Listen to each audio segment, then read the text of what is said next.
Gimana sih cara bikin konten yang viral dan ngasilin duit?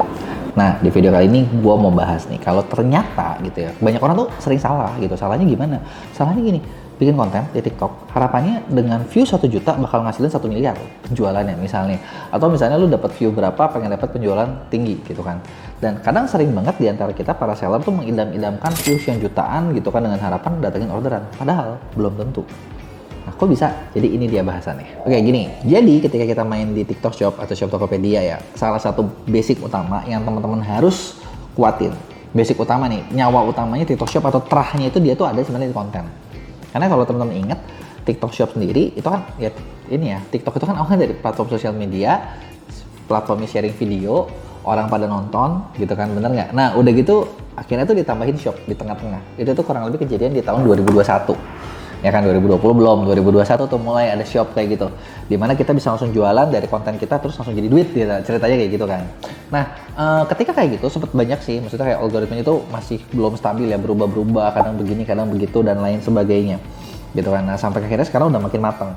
Gitu kan. Nah, yang jadi problem adalah gini, karena awalnya sosial media gitu ya, orang tuh selalu beranggapan kalau konten yang ngasilin duit itu adalah konten yang view-nya gede-gede. Kalau misalnya view-nya jutaan, wow, itu pasti duitnya kenceng banget. Kalau yang followernya gede, berarti duitnya kenceng.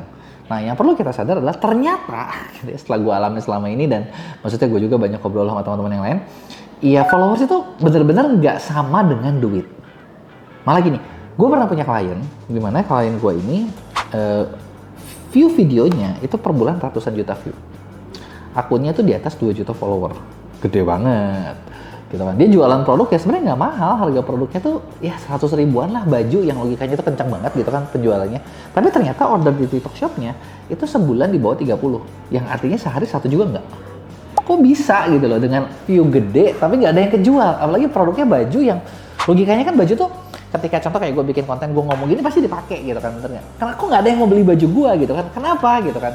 Nah sebenarnya ini tuh bukan kasus pertama, tapi udah dari dulu banyak kasus seperti ini di sosial media.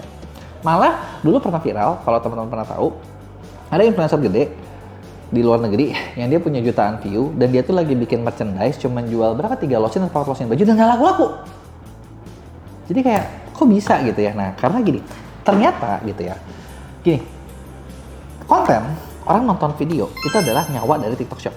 Kebayang ya, orang nonton video adalah nyawa dari TikTok Shop. Kalau penontonnya oke, penjualan pasti ada. Tapi video bukan satu-satunya, karena ternyata pembeli sama penonton itu beda. Maksudnya gimana? Coba kalian bayangin dulu. Misalnya nih, lu jual produk A. Produk ini sebenarnya kan pasti ada buyer persona, alias orang-orang yang tertarik banget atau yang pasti beli produk ini, alias orang-orang yang membutuhkan produk ini. Ketika kita bikin konten, kalau kita orientasinya ke view, berarti kan kita bakal mikir konten seperti apa yang disukai banyak orang, konten seperti apa yang disukai TikTok supaya di-boostnya banyak. Nah, harapannya adalah contoh gini, gue punya 1 juta view. Dari 1 juta view ini kan ada orang-orang yang butuh barang gua. Harapannya seperti itu. Tapi sering kali banget ini nggak nyambung. Kenapa? Karena lu harus sadar algoritma TikTok itu kerjanya gini. Ketika gue bikin konten gue disukai, TikTok tahu nih, oh yang suka orang-orang seperti ini. Dia bakal boostin lagi ke orang-orang seperti itu. Yang ternyata orang ini itu beda dengan pembeli gua. Nah, kalian bayangin dulu. Jadi kalau produk kalian adalah produk yang sebenarnya dibutuhin orang secara spesifik, orangnya banyak apa enggak? Kalau itu nggak banyak ya view-nya nggak bagus juga nggak apa-apa. Yang penting nyampe pesannya ke orang-orang yang butuh produk tersebut. Kebayang nggak? Karena kan ujung-ujungnya mau jualan, jual beli. Nah, insight-nya apa dari sini? Nah, ini dia nih. Konten ternyata beda. Ada konten biasa, ada konten commerce kalau bahasa keren di sana, atau konten keranjang kuning. Kalau konten reguler yang penting tuh orang tahu, aware, sadar. Gitu. Kalau keranjang kuning yang penting orang mau beli. Nah, sekarang dari sini apa bedanya? Nah, bedanya kayak gini. Ini yang perlu kita sadari gitu ya. Tadi kan gue udah bahas tentang kalau ternyata konten itu penting, nyawanya dari situ gitu ya. Tapi konten biasa ternyata nggak cukup gitu ya. Nah, lo harus sadar. Jadi nasib setiap konten reguler sama keranjang kuning juga beda, dan makanya teman-teman gak usah aneh, sering banget orang bahas kayak gini. Kenapa konten kalau nggak pakai keranjang kuning bagus, kalau konten pakai keranjang kuning anyap? Nah, kenapa kayak gitu? Karena ya memang jalurnya aja beda. Bahkan ini juga sebenarnya diakui sama TikToknya. Gitu. Gue sering banget dapat insight dari TikTok yang bilang kalau memang konten ketika di post, konten commerce sama konten biasa tuh alurnya beda.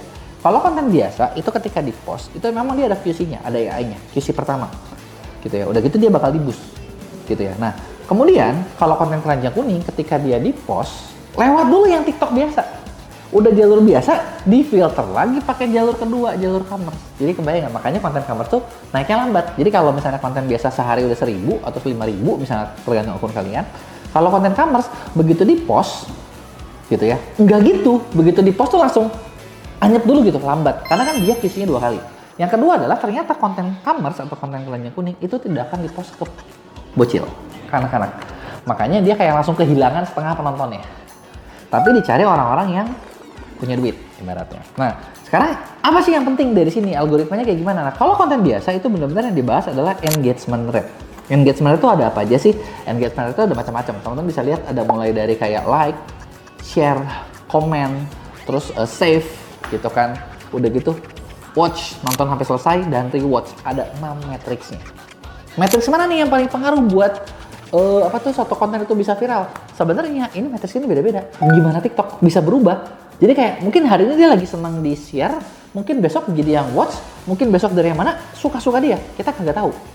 Yang pasti adalah yang perlu teman-teman ngerti adalah tentang algoritma TikTok. Ketika konten itu di post, konten tersebut itu tuh kan udah dicuci segala macam, bakal dicek dulu nih. Ada angka-angka keramatnya. Angka keramatnya apa? Kalau teman-teman perhatiin ya, post pertama tuh biasanya sering banget itu tuh orang tuh kayak stuck di view tertentu. Misalnya ada yang stucknya di angka 10, bener nggak? Itu adalah QC pertama. Lolos nggak? Oh lolos. Naik nanti ke 200. 200 nanti naik ke 1.000, 2.000. Nanti naik lagi ke 10.000 atau sekian belas ribu. Nanti naik lagi ke sekian. Gitu. Yang dihitung apa? Engagement rate dari situ. Itu adalah ngomongin konten reguler. Sekarang gimana nih konten keranjang kuning? Nah, kalau untuk konten keranjang kuning ada istilah yang namanya GPM alias GMV per miles atau omset per 1.000 view. Gitu ya, omset per 1.000 view. Nah, itulah yang menentukan apakah konten kita bagus atau jelek. Nah, terus gimana tentang GPM-nya nih, kayak gimana nih rumusnya gitu ya. Nah, sebenarnya untuk short video ada beberapa matriks yang perlu teman-teman tahu. Yang pertama adalah berapa banyak orang yang nonton 3-10 detik pertama. Kedua, nonton video fullnya. Ketiga, like, comment, sama share. Keempat, klik keranjang kuning. Terus udah gitu add to cart sama order. Nah, jadi itulah yang perlu diperhatiin. Mulai dari finish rate, engagement rate, click to rate, click to order, average order value. Nah, ini nih poin-poin ini nih. Nah, poin-poin inilah yang ngaruh buat konten kalian. Kalau misalnya konten kalian itu bagus, ya udah pasti bakal ke-boost terus. Tapi kalau konten kalian jelek, anyep terus. Gitu kan. Nah, terus kalau gitu apa sih yang harus dilakuin biar kontennya bagus? Satu, gitu ya. Yang harus dilakuin ya udah pasti dong kita cek akun kamu tuh di mana sih kondisinya, statusnya kayak gimana sih, apa yang harus dilakuin, bener nggak? Kalau nggak dicek kan nggak tahu, bener nggak? Nah, gue pengen tahu nih, siapa yang pengen dicekin? Coba lu tulis di komen.